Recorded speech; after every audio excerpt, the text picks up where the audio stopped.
সুপ্রভাত সকলকে। বেশ কিছুদিন ক্লাস বন্ধ থাকার পর তোমাদের তৃতীয় টার্মের যেটুকু সিলেবাস বাকি আছে ক্লাস 8-এর ভৌত বিজ্ঞানের সেটুকু অংশ আমি পড়াতে চলেছি। তোমরা সকলে হয়তো ভালো আছো, সুস্থ আছো, পরীক্ষা দিয়েছো, পরীক্ষার রেজাল্ট হয়তো আশা করি আগামী দিনে বেরোবে। তোমাদের অনলাইনেই পরীক্ষা নেওয়া হয়েছিল। বাকি যে তৃতীয় টার্মের সিলেবাস, সেখানে তোমাদের যে অধ্যায়টি বাকি আছে সেটা হচ্ছে carbon and carbon containing compounds, অর্থাৎ কার্বন ও কার্বন ঘটিত যৌগ। প্রথমেই জেনে রাখা দরকার যে মানব দেহ যেটা তৈরি হয়েছে তার বেশিরভাগ অংশ হচ্ছে কার্বন দ্বারা তৈরি। ওকে, তো এই কার্বন দ্বারা তৈরি এই কার্বন যে মৌলটি খুবই প্রাচীন এবং এর মেল্টিং পয়েন্টও অনেক বেশি, বয়লিং পয়েন্টও অনেক বেশি। মেল্টিং পয়েন্ট প্রায় 3550 ডিগ্রি সেলসিয়াসের কাছাকাছি, আর বয়লিং পয়েন্ট 4721 ডিগ্রি সেলসিয়াস। এত বয়লিং পয়েন্ট এবং বেশি মেল্টিং পয়েন্ট থাকার জন্য কার্বন দ্বারা যে কার্বন ও হাইড্রোজেন এই যে দুটি মৌল এবং অক্সিজেন, এই তিনটে মৌল পরস্পরের সাথে পরস্পরের যুক্ত হয়ে বিভিন্ন টাইপের যৌগ গঠন করেছে প্রকৃতিতে, ন্যাচারালি তৈরি করেছে। আবার ন্যাচারালি মুক্ত অবস্থাতেও কার্বন প্রকৃতি থাকতে পারে। প্রথমেই জেনে রাখা দরকার কার্বনের যে সিম্বল সেটা হচ্ছে, তোমরা সবাই জানো, সি, আর অ্যাটমিক নাম্বার 6 আর অ্যাটমিক মাস 12। এক্স্যাক্ট যেটা হয় 12.001 গ্রাম পার মোল, এটা মোলার মাস বলছি আমরা। এবার মোল কি সেটা তোমরা ক্লাস 9-এ পড়বে তোমরা। তো অর্থাৎ 12 গ্রাম কার্বন সমান হচ্ছে 1 মোল কার্বন। ওকে, বা 12.001, এক্স্যাক্ট যেটা হচ্ছে 12.001। বোঝা গেল? তো কার্বনের যে অ্যাটমিক নাম্বার 6, এখান থেকে আমরা ইলেকট্রনিক কনফিগারেশনটা পাই। তাহলে ইলেকট্রন বিন্যাস কীরকম হবে?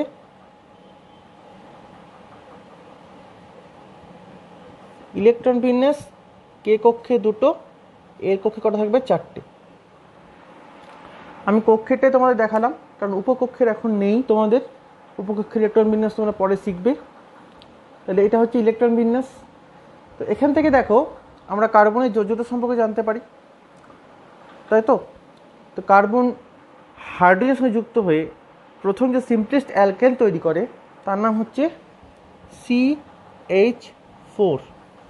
এই যৌগটার নাম হচ্ছে মিথেন, খুবই দাহ্য। ওকে, তো মিথেন নিয়ে আমি পরে আসছি। তো এখন তোমাদের যেটা জানতে হবে এই বিষয়ে, তো প্রথমেই এই অধ্যায়টি ইন্ট্রোডিউস করার সময় মানে তোমাদের যে প্রশ্নটি মনে জাগবে যে প্রকৃতিতে কার্বন ঘটিত যৌগ কী রূপে অবস্থান করে, এটা তোমাদের আলোচনা করতে দিতে পারে। অর্থাৎ ন্যাচারালি কার্বন ঘটিত যৌগ কীভাবে অবস্থান করছে সেটা তোমাদের কাছে জানতে চেয়েছে। বা এই কোশ্চেনটা এইভাবে আসতে পারে যে পৃথিবী কার্বন ঘটিত যৌগের একটি অফুরন্ত ভাণ্ডার, যুক্তিসহ ব্যাখ্যা করো। অর্থাৎ উদাহরণ সহযোগে তোমাদেরকে বলতে হবে। তো এই প্রশ্নটা আলোচনা করতে গেলে আমি এটা মুছে দিচ্ছি। দেখো তোমরা, এই প্রশ্নটি তোমাদের দিতে পারে পরীক্ষায় এবং এটিতে 3 নম্বর থাকবে তোমাদের পরীক্ষায়। বড় প্রশ্ন এটি। পৃথিবী কার্বন ঘটিত যৌগের অফুরন্ত ভাণ্ডার, কথাটি যুক্তিসহ ব্যাখ্যা করো। তো এটার অ্যান্সার তোমরা দেওয়ার আগে তোমাদেরকে এটা জানতে হবে যে কার্বন বন্ধন গঠনের এক বিশেষ ক্ষমতার জন্য প্রকৃতি ও জীবজগতের বেশিরভাগ যৌগে কার্বন পরমাণু নানা রূপে অবস্থান করে। এটা একটা ইন্ট্রোডাকশন তোমরা দেবে একটু। কোথাও কি করবে, কার্বন পরমাণু মুক্ত পরমাণুর অবস্থায় থাকে, আবার কোথাও কি করে, কার্বন পরমাণু বিভিন্ন মৌলের সঙ্গে যুক্ত হয়ে যৌগ রূপে অবস্থান করে। তাই পৃথিবী কার্বন যৌগের একটি অফুরন্ত ভাণ্ডার। এবার যুক্তিসহ বলেছে, তো যুক্তিসহ কীভাবে দেখবে, আমাকে উদাহরণ দিয়ে বোঝাতে হবে। তাহলে দুটো পয়েন্ট করবে, একটা হচ্ছে কি, মুক্ত অবস্থায় কার্বন পরমাণুর অবস্থান, আর একটা কি লিখবে, বিভিন্ন যৌগ হিসেবে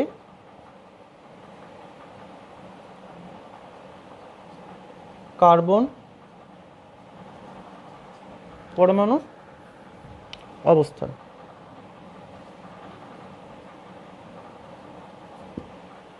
এই দুটো আমি পয়েন্ট করে ভাবলাম জাস্ট যুক্তি দিয়ে বোঝানোর জন্য।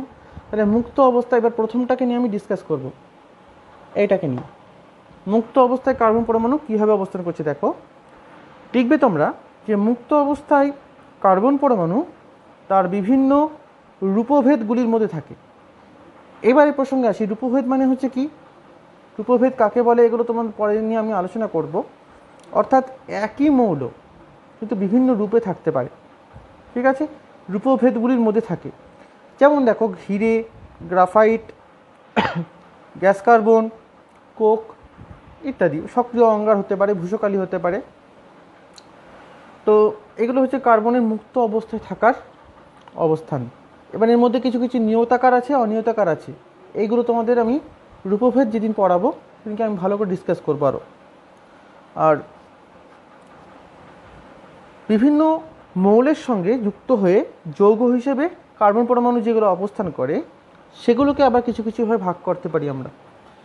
কীরকম, আমি এই দুটো পয়েন্টটাকে মুছে এই পয়েন্টটাকে যে সাব পয়েন্টগুলো হবে তোমাদের আমি লিখে দিচ্ছি আর ডিসকাস করে দিচ্ছি মুখে।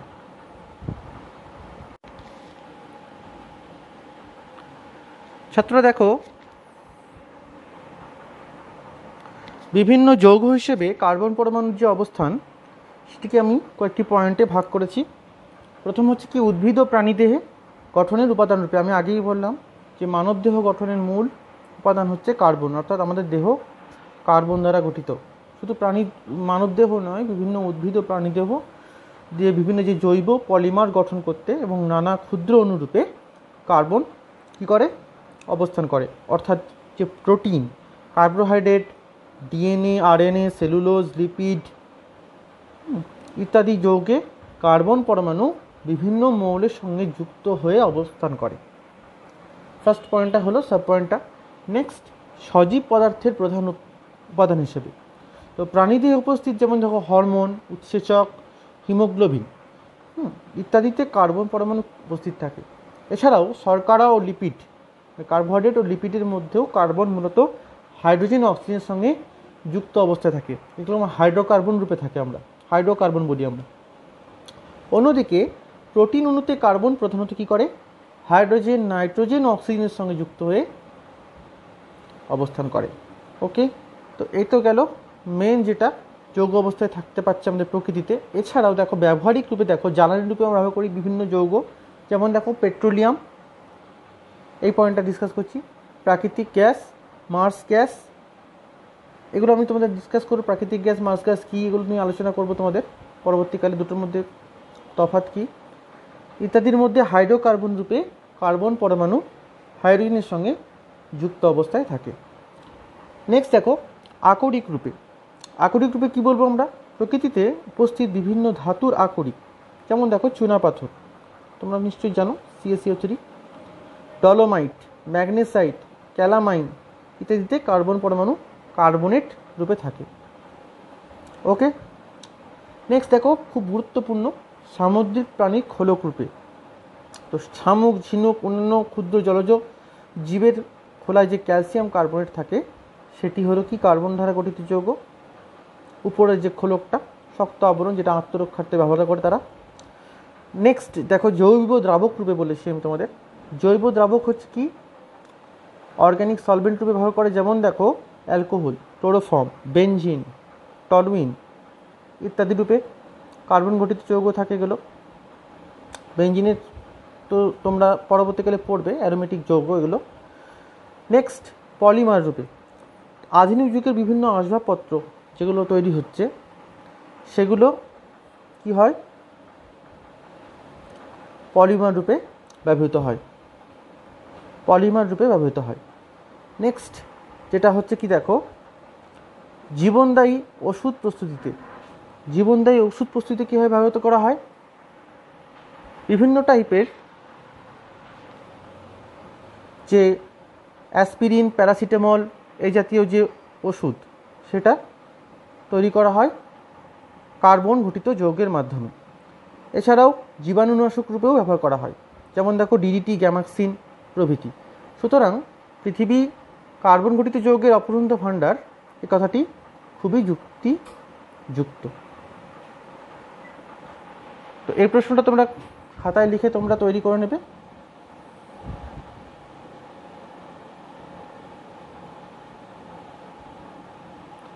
নেক্সট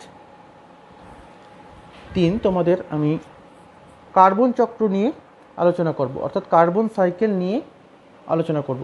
আজকে তোমাদের ক্লাস এ পর্যন্তই।